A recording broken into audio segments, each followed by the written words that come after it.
కాశ్యపాన్వయ సంజాతం నారసింహ పదాశ్రితం రామానుజగురుం వందే పాణినీయపయోనిధిం. భాగవత్ సత్వష్టికి సాదరంగా ఆహ్వానం పలుకుతూ పెద్దలకు దాసం సమర్పించుకుంటూ ఈరోజు మన రామాయణ రహస్యాలలో సిద్ధాశ్రమాన్ని చదువుకుంటున్నాం. ముందుగా మనం దాశరథి శతకంలో 60 శ్లోకాలు పూర్తయ్యాయి. ఇప్పుడు మేము తర్వాత మిగతా చదువుకుందాం. జలనిధులేడు నొక్క ముగిదక్కి తెచ్చరంబు రాతి నింపలరగం చేసెనాతికన్ పదాబ్జ పరాగము నీ చరిత్రం జలజ భవాది నిర్జరులు సన్మతి చేయంగలేరు కావునన్ తలపన్ అగణ్యమయ్య ఇది దాశరథి కరుణాపయోనిధి. కోతికి శక్యమా అసుర కోటుల గల్వను గెల్చెబో నిజం బాతని మేన సీత కరుడౌటతవానలుడెట్టి వింత మా సీత భక్తివ్రత మహిమ సేవకు భాగ్యము మీ కటాక్షము దాతకు శక్యమా పొగడ దాశరథి కరుణానిధి. భూపలలామ రామ రఘుపుంగవ రామ త్రిలోక్య రాజ్య సంస్థాపన రామ క్షఫలదాయక రామ మదీయ పాపముల్ పాపంగదయ్య రామ నిన్ను ప్రస్తుతి చేసెదనయ్యా రామ సీతాపతి రామ భద్రగిరి దాశరథి కరుణాపయోనిధి.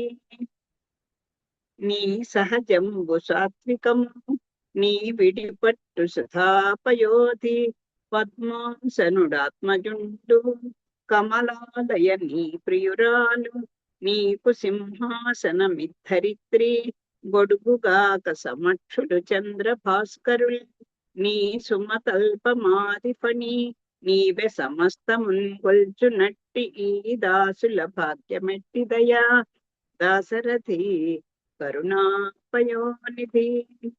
చరణము సోకినట్టి శిల జవ్వని రూపగోటొక్క వింత సుస్థిరముగ నీటిపై గిరులు తేలినదొక్కటి వింత వింతకాని మీ స్మరణంత నర్చు మానవులు సద్గతి చెందినదెంత వింత ఈ ధరను ధరాత్మజారమణ దాశరథి కరుణాపయోనిధి.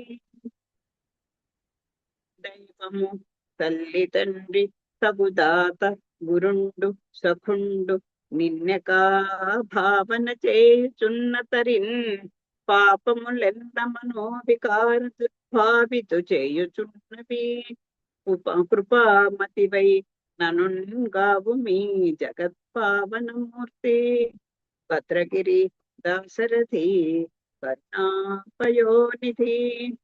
వాసవరాజ్య భోగ సుఖవార్తిని దేలు ప్రభుత్వమబ్బినా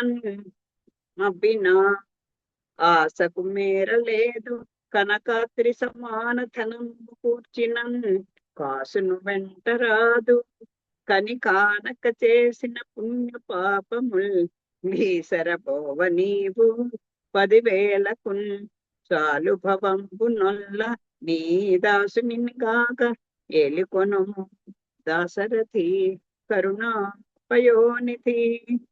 శూరి జనులు దయాపరులు సుమృతవాదులు ముగ్ధ మానసులు వీర పతివ్రతంగనలు విప్రులు గోవులు వేదములు మహీభారముందల్పగాను జనులు పావనమైన పరోపకార సత్కార మెరుంగలేరు అకట సరథి కరుణాపయోనిధి.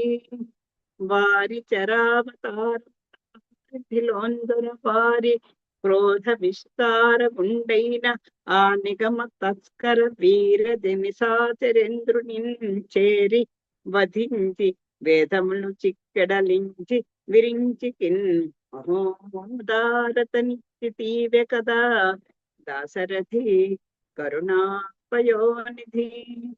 కరమనురక్తి మందరం గవ్వముగాన్ మహిరాజు త్రాడుగా దొరకొని దేవతానములు దుగ్ధ పయోధి మధించుచున్నచో ధరణి చెల్లింప లోకములు తల్లడమంతగన్ కూర్మమై ధరాధరము ధరించి తీవి కదా దాశరథి కరుణాపయోనిధి. ఈ సంసారం అనేటువంటి తాపంలో మగ్గిపోతున్నటువంటి మనలకి ఆ సీతారాముల కృపతోటి మనం కూడా మన తాపాన్ని ఎలా అయితే ఆ హనుమకి ఆ వేడి లేకుండా చల్లదనాన్ని శీతోభవను మత అని ఆ తల్లి ఎలా అయితే దయావర్షాన్ని కురిపించి చల్లపరిచిందో మన తాపాన్ని కూడా ఆ మిథునం కూడా అలా కటాక్షించాలని కోరుకుందాం. అలా మనం శరణాగతి చేస్తే చాలు. ఆయన ఒక కూర్మం ఏంటి, ఒక అదేంటి మీనం ఏంటి, ఎలా అయినా వచ్చేయగలండి. యాచకుడుగా వచ్చేసాడు, సారథిగా వచ్చేసాడు. ఎంత దీనికైనా మనని రక్షించడానికి ఒక్క అడుగు మనం వేస్తే చాలు, ఒక్క తలపు ఆయన చూస్తే చాలు, ఒక్కసారి తండ్రి నువ్వే దిక్కు అంటే చాలు. మనకి చక్కని ఆచారం నిప్పి రామ లక్ష్మణులకి దొరికినట్టుగా మంచి ఆచారం ఇచ్చి ఆచరణ ద్వారా మనకి సభ్యతని కలగజేస్తారు స్వామి. సరే, మన పాఠ్యాంశంలోకి వద్దాం. ఈ విశ్వామిత్రుడు ఆ రామచంద్రమూర్తి యొక్క పరత్వాన్ని గుర్తించాడు. పొంగిపోతున్నాడు. వాళ్ళకి ఎక్కడ అలసట కలుగుతుందో అని ఆర్తి ఎక్కువైపోయింది. వాళ్ళకి ఉపచారాలు చేసుకుంటున్నాడు, ముద్దుగా చూసుకుంటున్నాడు. తన దగ్గర ఉన్నటువంటి సంపాదించుకున్నటువంటి శక్తి యుక్తులు, మంత్రాలు, తంత్రాలు నీ కూడా ధారపోసేయాలి పరమాత్మకి అని అనుకుంటున్నాడు.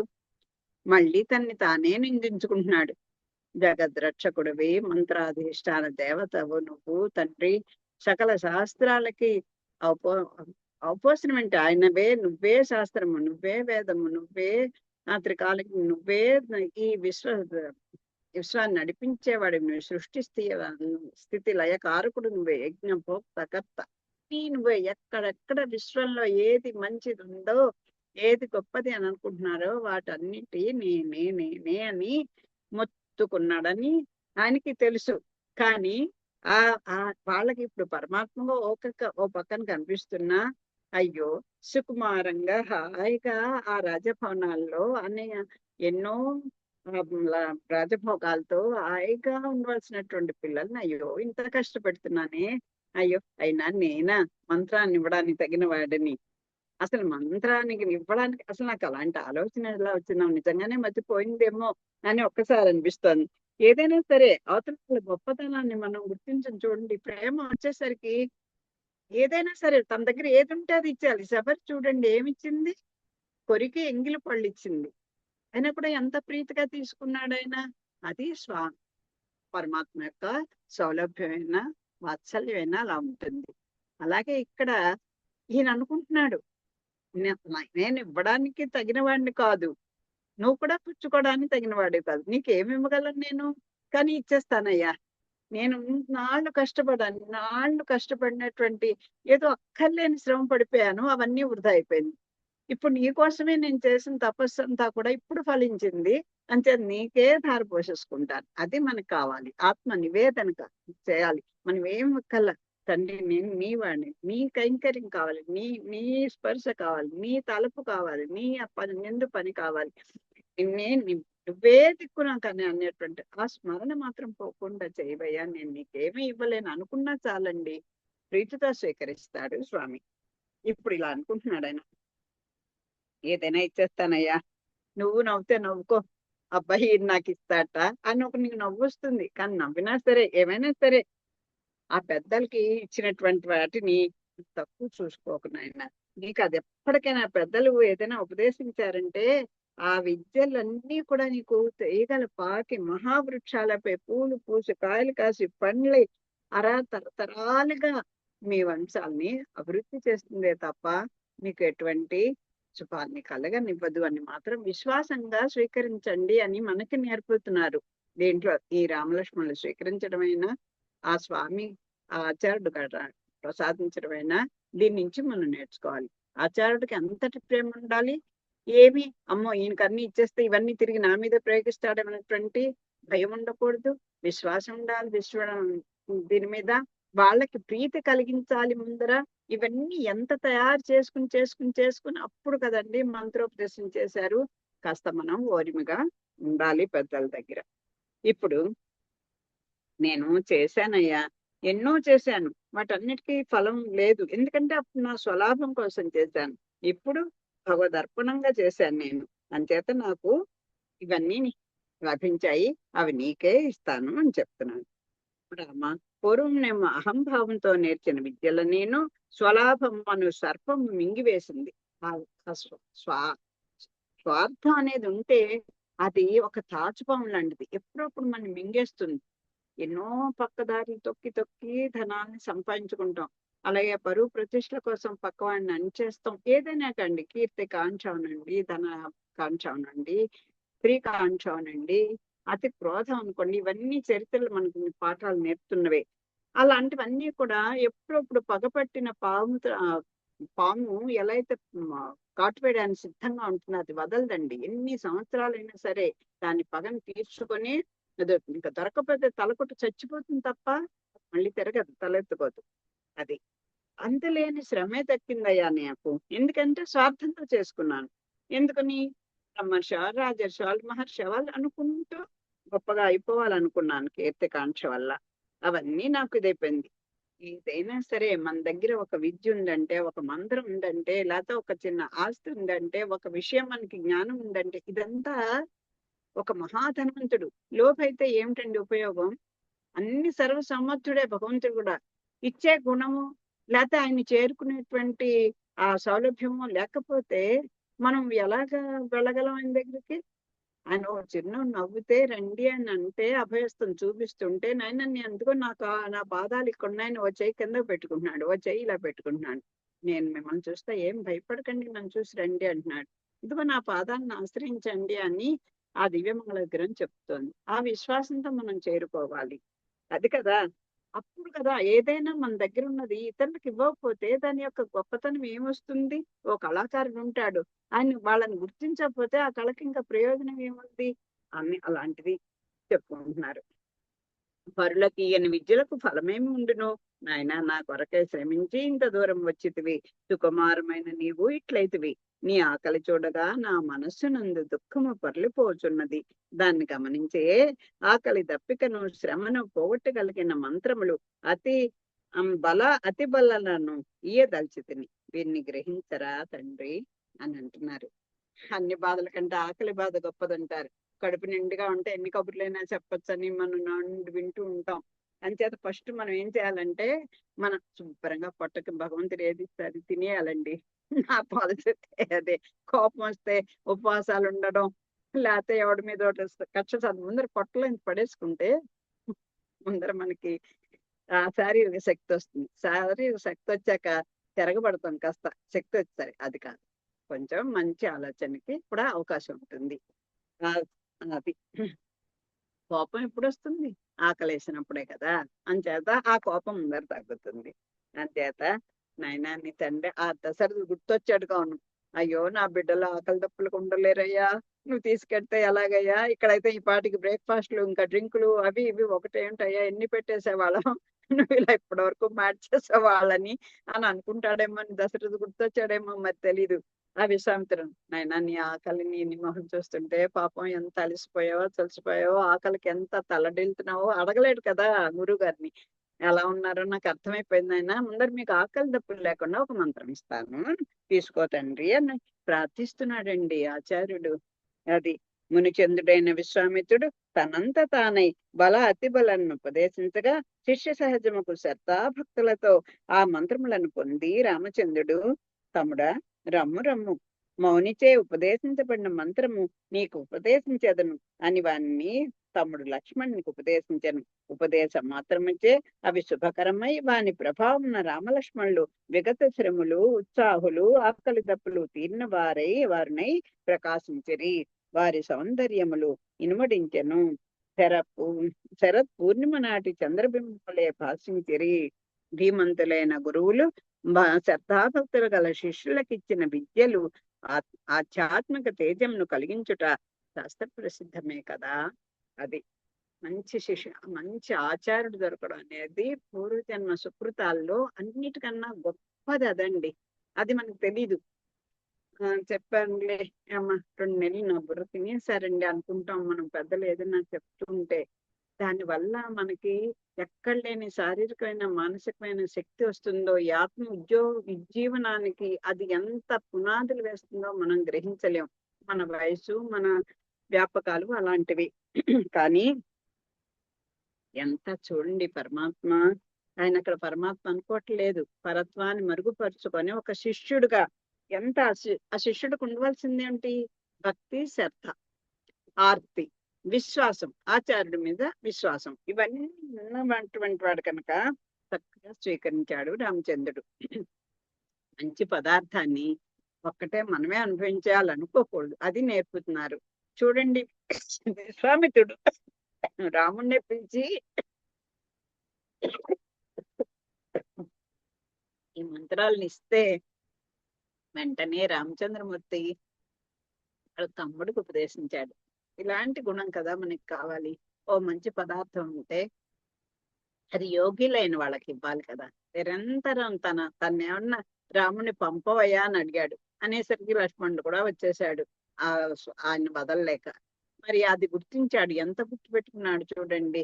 తనకు వచ్చిన విద్యను తానే దాచేసుకోవాలనుకోలేదు. ఎంత నిస్వార్థంగా తన్ని ప్రేమిస్తున్న, తనకి సేవకుడైన, తన భక్తుడైన, తనకు అనుచరుడిస్తున్నటువంటి ఆ లక్ష్మణ్ని పిలిచి కూడా తీసుకోరా అని చెప్పి తనే ఉపదేశం చేసేసాడు రాముడు. దాంతో ఇద్దరికి ఎక్కడ లేని ఉత్సాహం వచ్చేసింది. అంటే చూడండి, ఒక మహానుభావుల యొక్క ప్రభావం మన మీద ఎలా ఉంటుందో. వాళ్ళు ఒక మాట మాట్లాడినా, ఒక్కసారి స్పర్శ ఉన్నా, ఒకసారి మనని దర్శించినా కూడా ఎంత మనం మారిపోతామో అర్థమవుతుంది.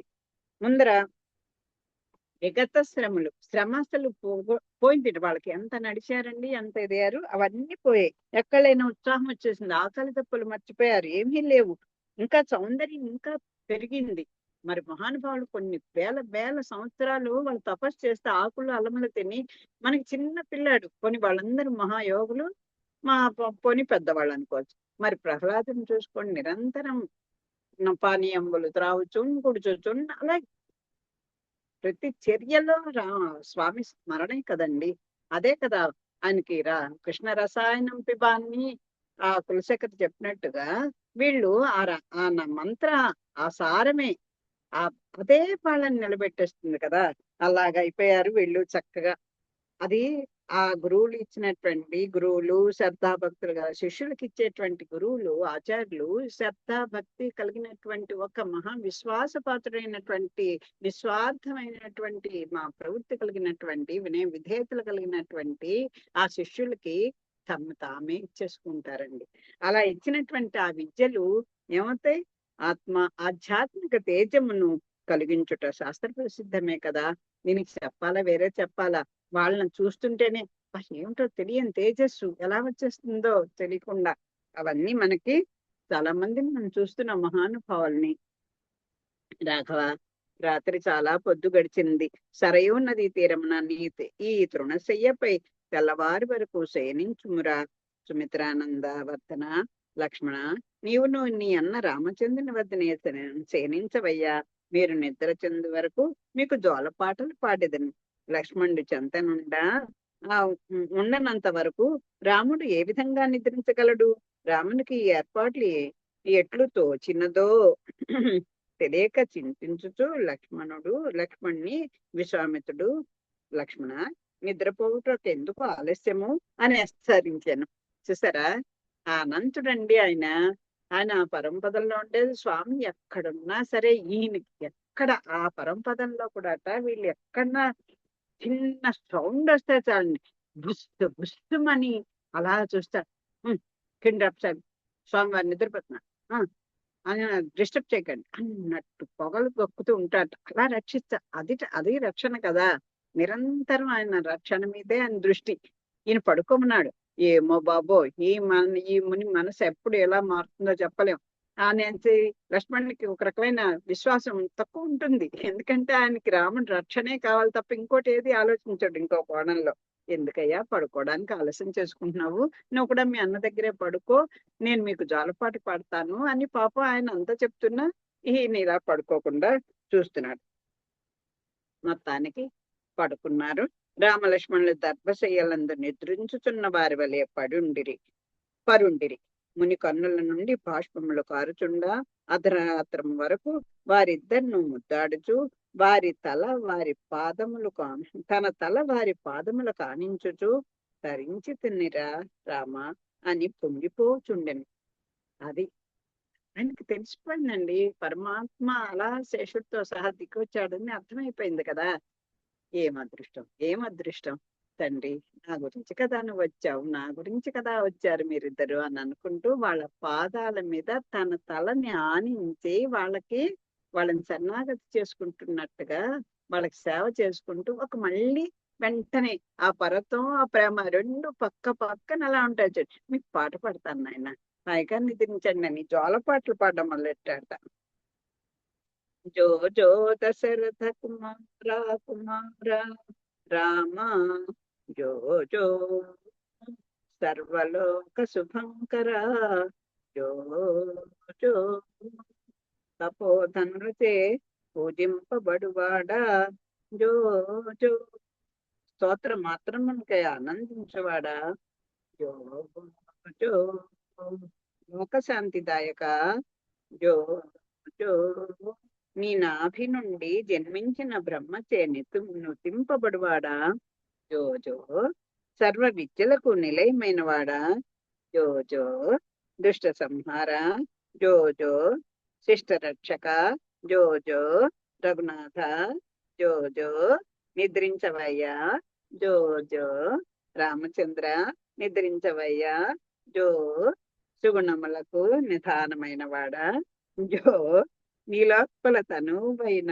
వైభవ జో జో సర్వలోకములను మోహపెట్టువాడా జో జో భక్తజనుల కోరికలను తీర్చు పారిజాతమా జో జో రామచంద్ర నిద్రించవయ్యా తండ్రి అనుచు నిద్రకు లొంగినవాడై కౌశికుడు కటిక నేలపై ప్రాలెను.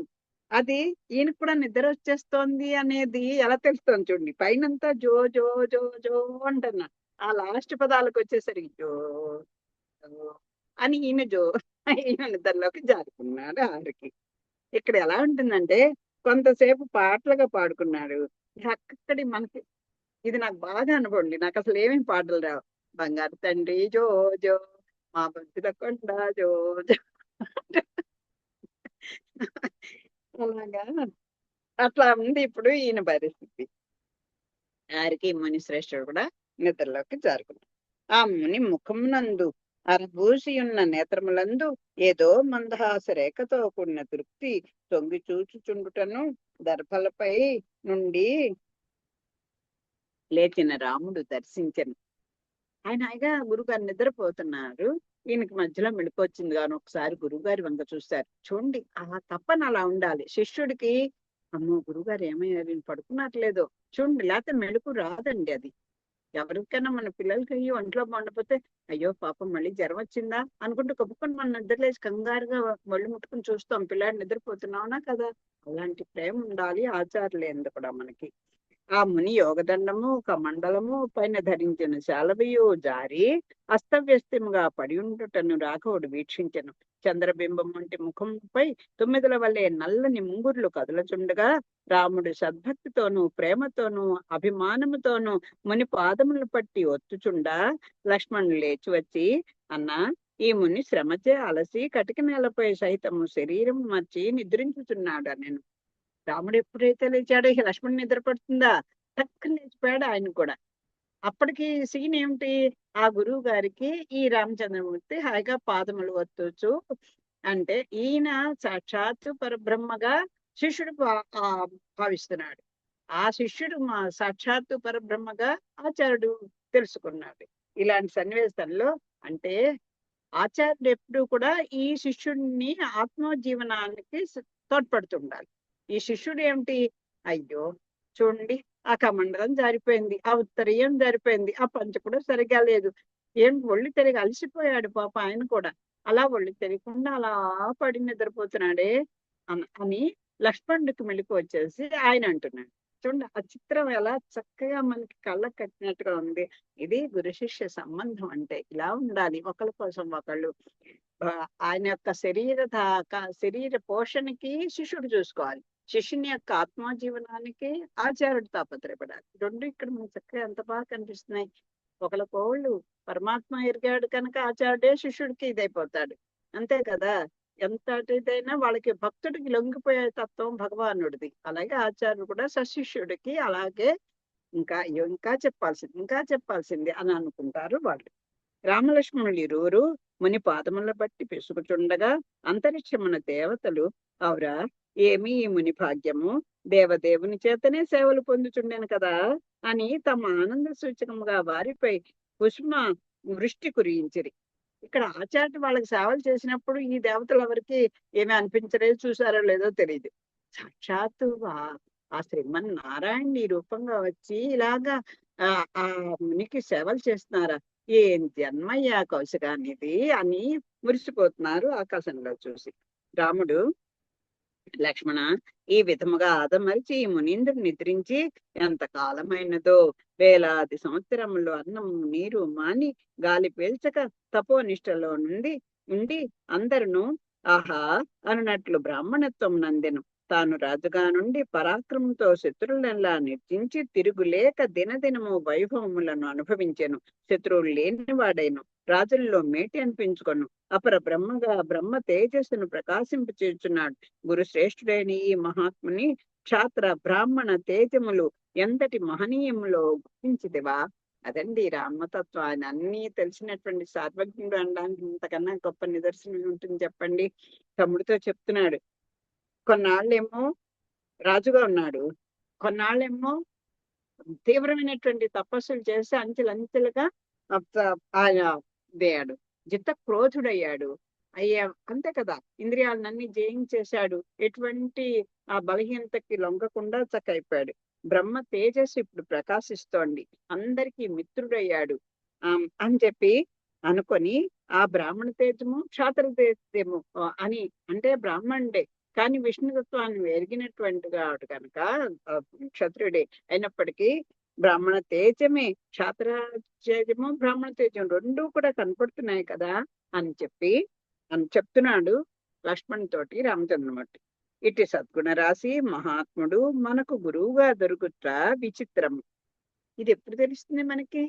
ఆచార్యుడు సన్నిధిలోకి తరచుగా పెడుతుంటే, వాళ్ళ మాటలు వింటూ ఉంటే, అంటూ ఉంటే, వాళ్ళకి సేవలు చేస్తూ ఉంటే, వాళ్ళ మీద విశ్వాసం ఉంటే, అప్పుడు వాళ్ళలో ఉన్న దివ్యత్వం ఏంటో, వాళ్ళ యొక్క ప్రతిభ ఏమిటో, వాళ్ళ దినచర్య ఎలా సాగుతుందా అనేది మనం కాస్త చూస్తూ పరిశీలిస్తూ ఉంటేనే కదండి. మన పెద్దలను కూడా మనం పట్టించుకోగా నిజంగా చూస్తూ ఉంటే ఏమిటో మనకంటే వాళ్ళు భిన్నంగా కనిపిస్తూ ఉంటారు. చూడండి, వాళ్ళు ఎప్పుడు పడుకున్నారో మనం చూడం, ఎప్పుడు లేచారో కూడా మనం తెలియదు. నాకైతే నిజంగా మా అమ్మగారు ఎప్పుడు లేచిందో ఎప్పుడు పడుకుందో నేనైతే చూడలేదు. ఎందుకంటే నేను ఎప్పుడు ముందే పడుకునే పోయేదాన్ని, లేటుగా లేచేదాన్ని కనుక. అంచేత అలా అయిపోతాయి మన బతుకులు. వీళ్ళు అలా కాదు కదా. ఇప్పుడు ఇదిగో బా ఇది కదా గురువు అంటే, ఇలా కదా ఆచార్యుడు అంటే అని చెప్పి అనుకుంటున్నారు. ఇలాంటి ఆచార్యం దొరకడం మన అదృష్టం కదా అని చెప్పుకుంటున్నారు. సృష్టిలోనిది అపూర్వము, సృష్టిలో ఇలాంటి ఆచార్యుడు మనం దొరకడం అపూర్వము. క్షాత్ర బలము నిరర్థకమని స్వానుభవంతో తెలుసుకొని దాన్ని వదిలి బ్రహ్మ తేజోబలములను సాధించుటలో కృతార్థుడైన ఈతని సాటి ఎవరు అదండి తెలుసుకోవాలి. ఒకప్పుడు మనకి అహంకారం చేతో, అహంభావం చేతో, మమకారం చేతో ఎన్నో కావాలని కూడా చేస్తాం. తప్పులు ఎన్నో చేస్తూ ఉంటాం. కానీ ఆ పశ్చాత్తాపడి మన్ని తెలుసుకుంటూ ఆత్మావలోకనం చేసుకుంటూ మళ్ళీ ఒక్కొక్క అడుగు ముందుకు వెళ్ళడానికి కనుక మనం ప్రయత్నం చేసినట్టయితే, విశ్వామిత్రుడి దగ్గర కూడా అన్ని లోపాలు మనకి చదువుకున్నప్పుడు ఆయన ఏమిటో మనకు అర్థమైపోయింది. కానీ అలాంటి వ్యక్తి ఒకసారి ఇలా మారిపోయాడు అంటే ఆ తపన. మా వశిష్ఠుడితోటి కోపం వచ్చినప్పుడు ఆయన కన్నా గొప్పగా అయిపోవాలనుకున్నాడు. అలాంటి కొన్నాళ్ళు తపస్సు చేశాడు. చేసి కొన్ని బలహీనత తన తపస్సును తాను నిర్పయోగం చేసేసుకున్నాడు స్వార్థంతో.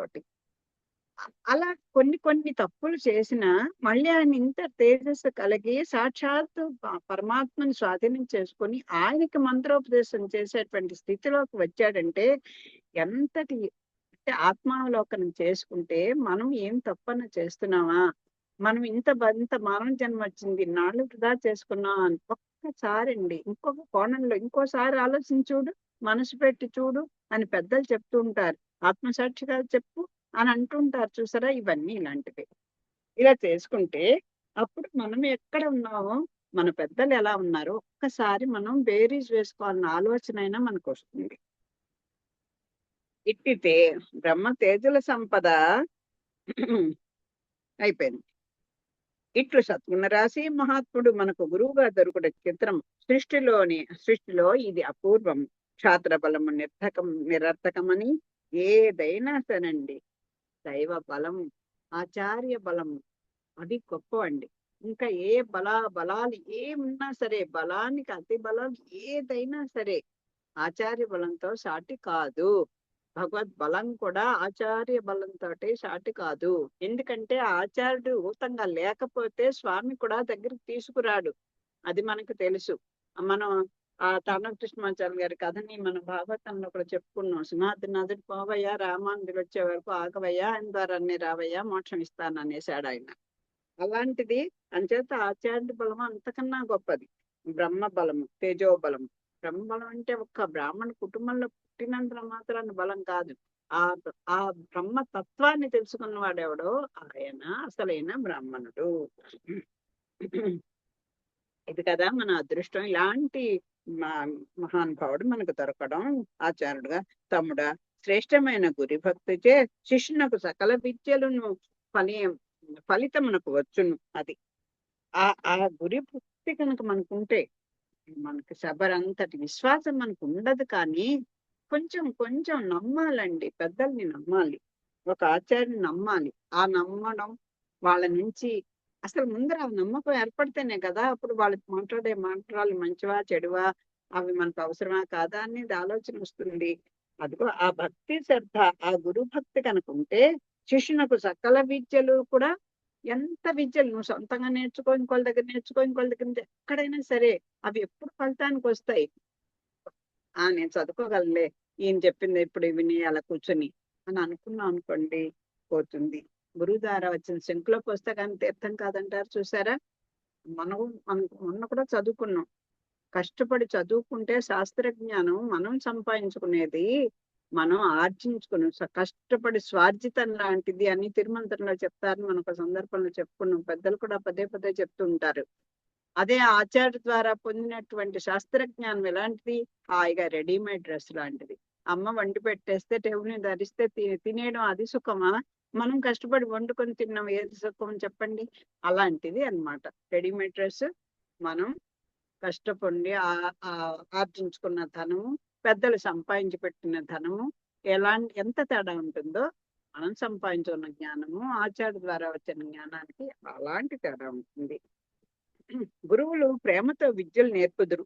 పైగా వాళ్ళు ఎంతో ఎన్నో గ్రంథాన్ని పఠించి బాగా ఉపోసనం పట్టి దాని మీద విశ్వాసం ఉంచి దాని లోతులకు వెళ్ళిపోయి అన్నీ చేసుకుని ఆ సారాన్ని తీసుకొచ్చి మనకి అందిస్తారు. అదే మనం నేర్చుకుంటే 1,90,000 తప్పులు ఎన్ని గ్రంథాల్లో అయినా సరే. అందుకే కదా వేదాన్ని ప్రమాణంగా ఎందుకు తీసుకుంటాం, అది ఎవరి చేత రాయబడలేదు, ఎవరి చేత చెప్పబడలేదు, అపౌరుషేయం అది. అంచేత అది దోషం లేనిది, అందరికీ ప్రమాణమైనది. అలాంటి ఆ వేదాన్ని కూడా అవపోసనం పెట్టినటువంటి గురువులు చెప్పేటువంటివి విద్యలు నేర్పుతారు, ప్రేమతో నేర్పుతారు. వారు కృపాళువులు. ముఖ్యంగా అంత ప్రేమ వస్తుందండి, ఆచార్యుడికి ఉన్నంత ప్రేమ ఇంకెవరికి ఉండదు. ఈ గురుకృప ఎంత ఉన్నను గురు సేవ వల్లనే శిష్యుని విద్యాపటిమ వృద్ధి చెందునని చెప్పుట విన్నావా. అది ఆయన ఎంత నిజంగా లక్ష్మణుడికి ఉపదేశం చేస్తున్నాడా, ఇలా ఉండాలి శిష్యుడు అని నేర్పుతున్నాడా రామచంద్రమూర్తి అని తెలుస్తోంది. ఆచార్యుడికి ఎంతో ప్రేమ ఉంది, మొత్తం ధారపోయాలి శిష్యుడికి అని కూడా ఉంది. కానీ మనం ఎలాగ వాళ్ళని చేసుకోగలం, ఎలా పొందగలం, ఆ గురువు గారికి సేవకుడిని, నేనొక కింకరుడిని, నేను నీకు దాసుడిని అన్న భావన, దాసభావం ఉన్నప్పుడే ఏ విద్యైనా ఫలిస్తుంది అని అంటున్నాడు. గురువునందు చూపు భక్తి శ్రద్ధల చేత శిష్యుని విద్యలు ఫలితమునకు వచ్చును. మన తండ్రి దుఃఖించుచున్నను ఆ గురుశ్రేష్ఠుని సేవించవలనను ఆకాంక్ష చేతనే దాన్ని నిగ్రహించి వచ్చి తిని. చూసారా, మనం అనుకుంటాం 16 ఏళ్ల పిల్లాడు తల్లిదండ్రులను వదిలేసి రావడానికి, అయ్యో ఎంత పెద్దవాడైనా తల్లిదండ్రులను వదిలేసి వెళ్ళాలంటే ఇన్ని రాజభోగాల్ని వదులుకొని ఆ గురువు గారి వెనకాల ఎప్పుడు ఆయన చూడలేదు వీళ్ళు, ఆయనకి అసలే కోపం ఎక్కువ అని తెలుసు, ఎంత భయపడాలండి. కానీ రామచంద్రమూర్తి ఎంత తెలుసుకున్నాడో చూడండి. ఆ పెద్దల్ని మొదటి నుంచి ఆయన మరి అందరినీ పలకరిస్తూ, అందరి కష్ట సుఖాలు చూస్తూ, అన్నీ చూస్తున్నటువంటి వాడు కదా. తండ్రి నాన్నగారు దుఃఖపడుతున్నారు నాకు తెలుసు లక్ష్మణ, కానీ ఇదిగో ఈ గురుశ్రేష్ఠుని ఎలా అయినా సేవించాలి, ఈయన అనుసరించాలి, ఈయన దగ్గర మనం శిష్యర్కం చెయ్యాలి అనే ఆ కోరిక నాన్నగారి ప్రేమని పక్కకు పెట్టేసిందయ్యా నాకు, అందుకు వచ్చేసానని చెప్తున్నాడు. సపర్యలు చేసిననే విద్యలు ఫలించును. అది ఏదైనా ఒకటి మనం నేర్చుకోవాలి అంటే ఆ తండ్రి దగ్గర ఉంటే ఏమిటి, ఇంకా రాజభోగాలు, ఇంకా అదిగనం మహారాజుని చేసేస్తాడు తప్ప అంతకు మించి ఈ బ్రహ్మజ్ఞానాన్ని బోధించలేడు. ఆ ప్రేమ దగ్గర అంటే దశడు తెలియదని కాదు, ఆ ప్రేమలో గుడ్డిదైపోతుంది. ఓకే, విద్యా ఫలితమును పొందుటకు ఇదే మార్గము. మనం గురువును అనుసరించి రాకున్నా విద్యాఫలము లభించడదా? నిజంగా వదులుకొని రాకపోతే మనకి ఇలాంటి విద్యలు దొరికేవా చెప్పు లక్ష్మణ అని తమ్ముడే అన్నా బాధపడిపోతున్నాడేమో, ఈయనకి అసలే కోపం ఎక్కువ అనుకొని ఆయనకి తను బోధిస్తున్నాడు, ఆచార్య తత్వాన్ని తెలియజేస్తున్నాడు. స్వస్తి ప్రజాభ్య పరిపాలయంతాం న్యాయేన మార్గేణ మహిమహీషాః గోబ్రాహ్మణేభ్యః శుభమస్తు నిత్యం లోకాః సమస్తాః సుఖినో భవంతు. మంగళం కౌసలేంద్రాయ మణిగుణాబ్ధే చక్రవర్తి తనూజాయ సార్వభౌమాయ మంగళం. సర్వం శ్రీకృష్ణార్పణం.